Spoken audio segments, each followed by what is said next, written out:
Yo, what up, guys? It's your boy Pumpkin Picks, and let's get right to this. And first of all, before I even get right to it, I want to say I forgot my camera in my car, so this is going to be a different approach to the video. But let's get right to the point. Top 5 managers that are in the hot seat next season and are most likely gonna get sacked. Or if they make the wrong moves, they will eventually get sacked. So let's start right off with the video because this is a pretty interesting list. I think last season there was quite a bit of managers that had big reputations or were in clubs that had big reputations and they basically didn't perform as expected. So starting off with the first list, or the first coach in this list, is fuck me, Vincent Kompany. Now, Vincent Kompany, I think he is living purely off that Leicester goal. Everyone looks at Vincent Kompany. I'm going to talk about him as a player because I think everyone has this wrong image of Vincent Kompany. He was this legendary defender for the Premier League, and he's going to, because he was coached under Pep Guardiola, everyone thinks that he's the second coming of Guardiola, basically. He did all right at Burnley. That is all he did. He has done nothing in football, and I think, yeah, he was put in this position purely because he was coached by Pep Guardiola and also Premier League freaking PR. Like, Premier League PR is a saving grace of a lot of these players and these managers because they're trash. Vincent Kompany, I don't see him as a great manager. I think by the end of the season, he will get sacked. But honestly, if you ask me, he actually overperformed because I didn't expect him to do this well with Bayern Munich. I actually thought Bayer Leverkusen were going to defend their title, but the truth is that Bayern Leverkusen didn't have as good of players as Vincent Kompany in Bayern Munich. I know Bayer Leverkusen won and they had this amazing season, but that's only gonna last so long. And it's not like Bayern Munich just cleared the waters with the Bundesliga. Like, Bayern Munich still suffered, and there was a moment in the season where they thought that Bayern Munich were gonna lose the Bundesliga again, and the Harry Kane curse was gonna continue. But I mean, look at this. This is our PR merchant right here. Premier League PR right here. What has he done in his manager career to somehow be coaching Bayern Munich? It's purely because he was coached by Pep Guardiola, and for some reason, in this day and age, everyone thinks that if you're coached by a great manager, then you will eventually be a great manager. Obviously, there's been a number of coaches that were, or a number of now coaches that were at one time assistant coaches or players of Pep Guardiola and they're shit, aka Xavi, sorry, from Barcelona. But yeah, I mean, I actually think, again, Kompany, he overperformed, and I think he actually was pretty impressive in the Club World Cup against PSG. Maybe PSG were just in this stage in the tournament where they really wanted to only show up against Real Madrid and the Spanish clubs because they got shitted on by Chelsea. But Bayern Munich actually put up a good fight, and I know PSG were able to score a goal when they only had 9 men. But it looked like at one point that there were several points in that game where it seemed like Bayern Munich were going to go away with the win. So the only bad thing about Vincent Kompany is that his transfer season has really only been about Luis Diaz. And I think Luis Diaz is basically just baiting Bayern Munich to get a better contract from Liverpool. I think Luis Diaz is actually a quality signing. It's going to be there. He would be much better than what they had at the time, which is Coleman, who I think at one point he seemed like he was going to be a great player, but he basically turned to be shit. And Luis Diaz, I see a lot of comments saying that, I see a lot of tweets saying, Rodrigo is such a, like, why would Bayern Munich go for Luis Diaz instead of Rodrigo? I actually rate Luis Diaz as a much better player than Rodrigo. Like, especially when you see Luis Diaz play for Colombia. Oh my God, I have a stupid thing on whatever. Especially when you see when you see Luis Diaz play for Colombia, you think he's a world-class talent. And I think if you make him the star man from the team or of his club, then he has potential of maybe even having a Ballon d'Or season. But I think he's might be the best skiller in the football world. That also might go to Lamine Yamal. But I mean, Luis Diaz, I think, is a baller. So if he goes to Bayern Munich, I think that'll be a good signing. But what can you expect from Bayern Munich next season? I don't think you could expect anything, but besides just the Bundesliga and another domestic cup. Bayern Munich are not in the conversations for winning the Champions League, I think, at least. So yeah, I just think in order for Bayern Munich to compete for the Champions League, they need to get a better manager. They need to sack Vincent Kompany. I think he's in the hot seat, and his time in Bayern Munich is numbered. Anyways, moving on to the next manager is Pep Guardiola. This dude, this fraud right here. Okay, I understand. He lost Rodri. There's no reason why he should have had a season, or he had a season like he did this past season. And the moment when he makes no sense, first of all, because he's talking about the squad that he's complaining about the squad being too big at one point, and then he's complaining about the squad being too small, and then he goes and buys all these players because he has unlimited Saudi money. As much as other teams in the Premier League have improved their squad, I expect Manchester City to win the Premier League with ease. I mean, because everyone wants to say last season the whole narrative was Rodri's not there anymore. He's the most important player in Manchester City. Okay, Rodri is back, and he bought all these really good signings, especially Shirky right here. Like, this dude's a baller.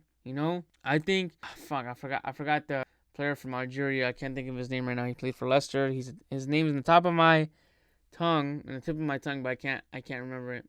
But he's basically that player's replacement.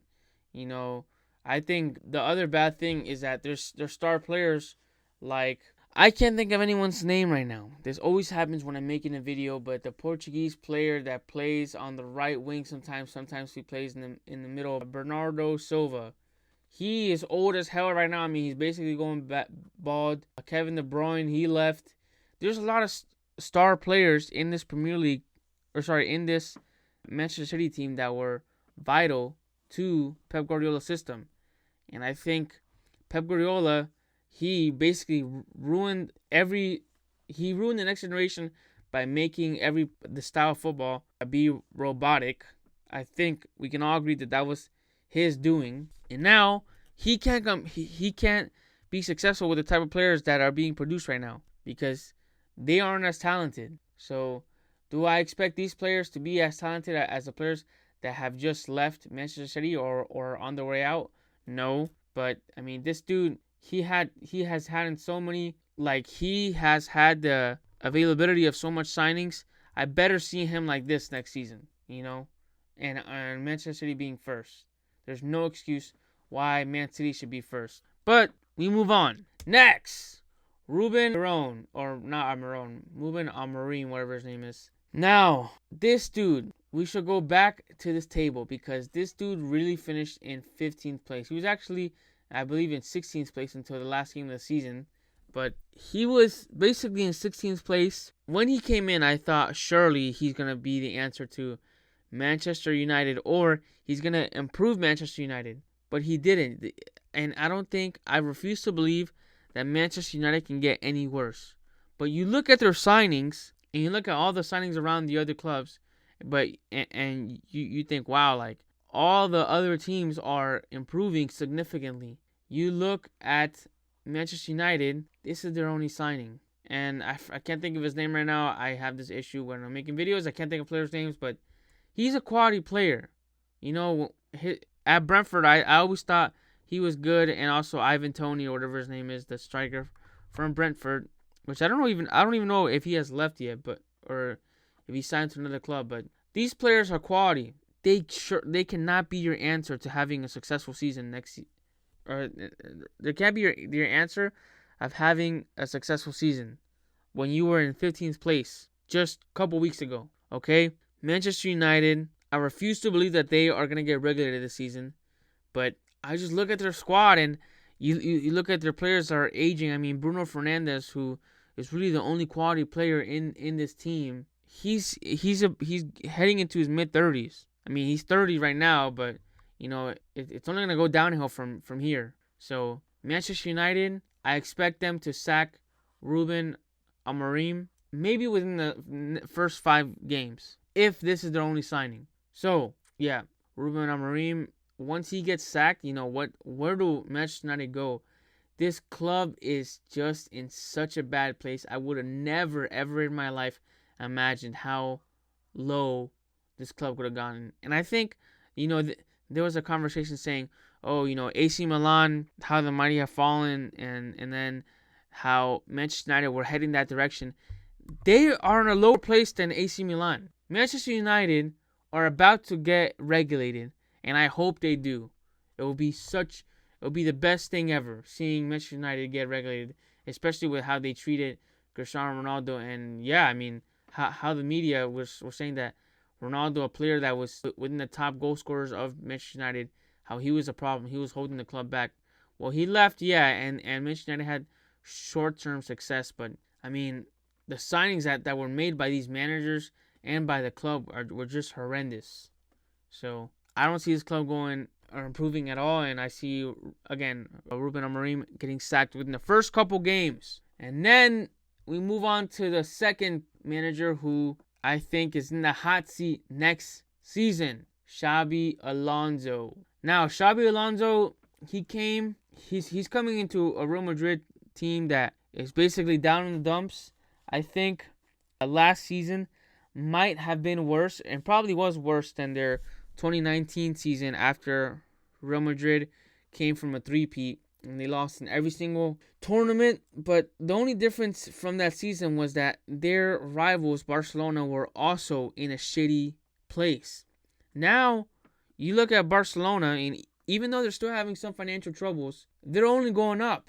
They have the youngest squad in La Liga, and it just seems like everything that Barca touches and the stupid La Masia touches is turning into gold. But Xabi Alonso, he came from Bayern Leverkusen, where I think even someone's greatest expectation would have fallen short to what he did with Bayern Leverkusen. He made them relevant.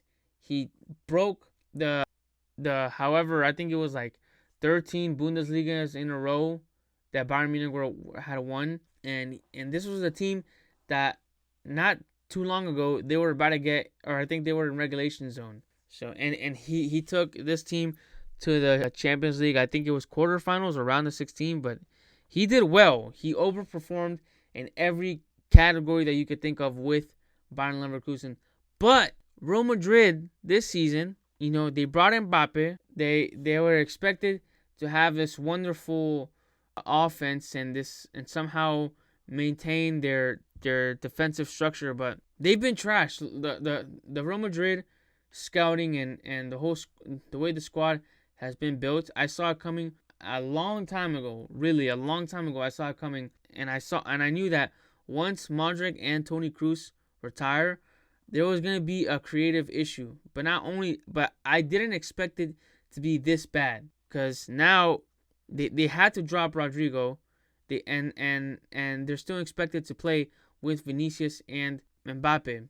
But I would have hoped that Xabi Alonso would have basically, he made a lot of tactical errors in the Club World Cup, and he actually did all right. But I think there were a couple games where you could see his method to his madness. But in the game that mattered the most, he pulled up with this lineup. I mean, I think, yeah, Trent Alexander-Arnold getting injured last minute really messed up the squad. And I think it gave Xabi Alonso the out of playing both Vinicius Mbappe and Gonzalo Garcia. But I just think that in 2025, especially with the way this past season played out, Vinicius, he is trash. Xabi Alonso cannot play Vinicius. I think if he benches Vinicius and basically starts either one of the two and maintains his defensive structure and adds Goulart to the middle, which was something that I've been saying since a very, very long time ago, really, I think he would be successful. But the truth is that this project that everyone saw, it's not going to happen. These two players, specifically the Brazilian duos, they're most likely, I think, going to get sold next season. And yeah, they're going to have to keep Mbappe. And another conversation is, what is Xabi Alonso going to do with Jude? Because I actually don't see Jude Bellingham as a Xabi Alonso player. I think he needs more creative players that are tactically responsible, and I just don't see Jude Bellingham as that. I mean, yeah, he has a goal threat to him, but he's not as creative. He's a workhorse, but let's be honest, he's not gonna replace Valverde. Like, what Valverde offers to the team is way more than what Jude can really handle. And Jude Bellingham is quality, but I personally put Valverde over him.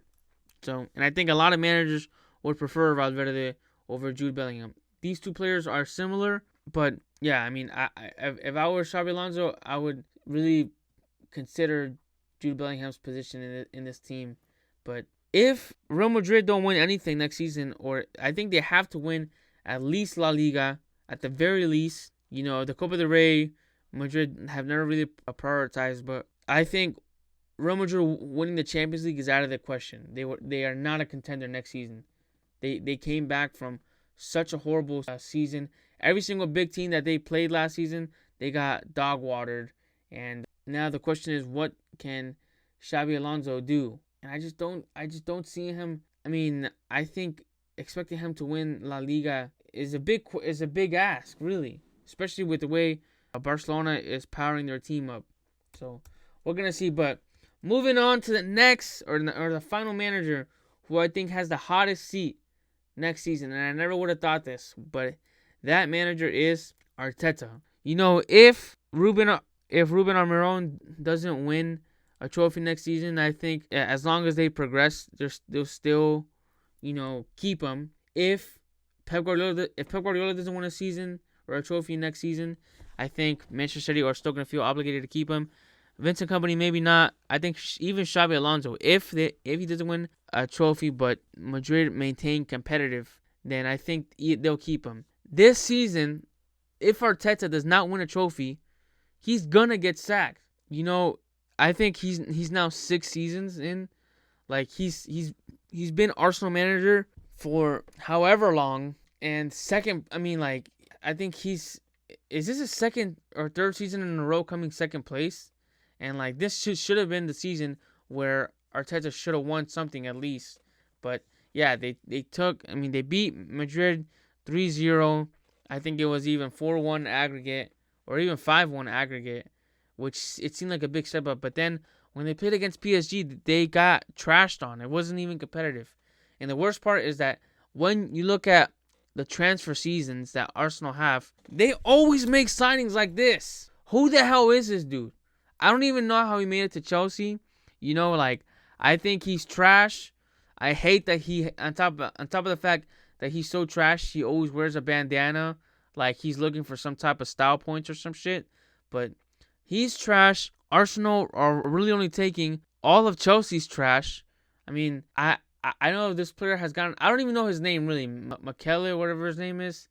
I've never been able to learn his name because he just doesn't want to register in my brain as an Arsenal player. This Chelsea player, this dude is trash, okay? And the best thing that happened at Chelsea was that he got transferred midway through their cup, because now they had no excuse to play him over Neto. And yeah, again, Arsenal, they made a couple step forwards, but unless they don't get a striker, which it seems like they are, like, once Arsenal get this striker, they have no excuse.